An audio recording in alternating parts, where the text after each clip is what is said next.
भारतीय राजनीति में मुफ्त उपहार बनाम कल्याणी योजनाओं की बहस के बीच 2026 के आगामी विधानसभा चुनाव अब अपने चरम पर है। चुनाव आयोग ने असम, केरल, तमिलनाडु, पश्चिम बंगाल और पुडुचेरी के लिए तारीखों का ऐलान कर दिया है।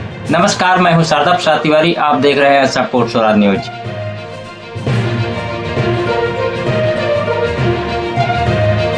निर्वाचन आयोग के अनुसार मतदान की प्रक्रिया अप्रैल में शुरू होगी और नतीजे 4 मई 2026 को आएंगे। 9 अप्रैल को असम के 126 सीटें, केरल की 140 सीटें और पुडुचेरी की 30 सीटों में एक ही चरण में मतदान होगा।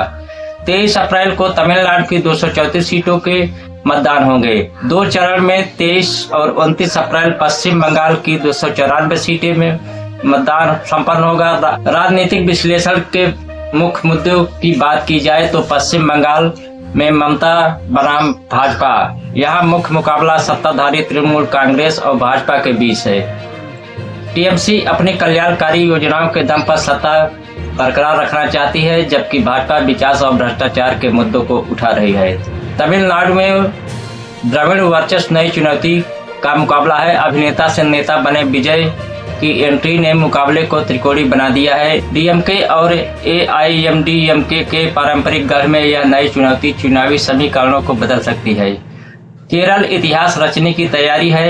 एलडीएफ लगातार तीसरी बार सत्ता में आकर इतिहास रचना चाहती है, जबकि यूडीएफ और भाजपा उन्हें कड़ी टक्कर दे रहे हैं। असम में हैट्रिक की कोशिश चल रही है। मुख्यमंत्री हिमंत बिस्वा शर्मा के नेतृत्व में भाजपा तीसरी बार जीत का लक्ष्य लेकर चल रही है।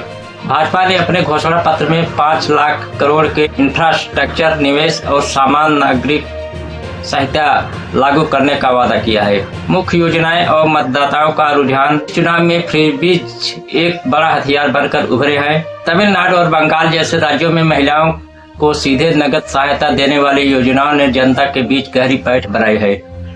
आर्थिक दबाव विशेषज्ञ चेतावनी दे रहे हैं कि ये वादे राज्यों के खजाने पर भारी बोझ डाल रहे हैं। उदाहरण के तौर पर केरल और पश्चिम बंगाल जैसे राज्य पहले से ही उच्च राजस्व घाटे का सामना कर रहे हैं। चुनाव आयोग की शक्ति और मतदाताओं को लुभाने के लिए अवैध उपहारों के खिलाफ कार्रवाई करते हुए आयोग ने अब तक 408 करोड़ की सामग्री जब्त की है।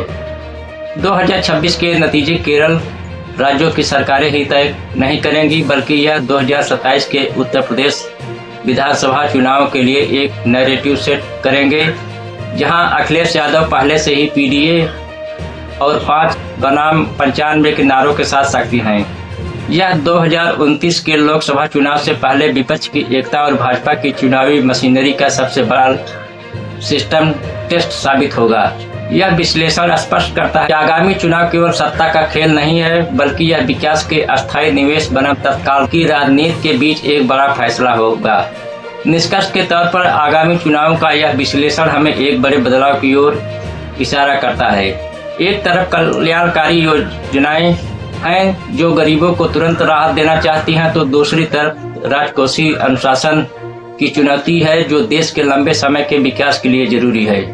2026 के चुनाव सिर्फ राज्यों की सरकारें नहीं चुनेंगे, बल्कि यह भी तय करेंगे कि भारतीय मतदाता मुफ्त उपहारों का चुनता है या ठोस बुनियादी ढांचे और रोजगारों के वादों को। अंततः लोकतंत्र में जनता का फैसला ही सर्वोपरि है और मई के नतीजे यह साफ कर देंगे कि राजनीति की नई दिशा क्या होगी।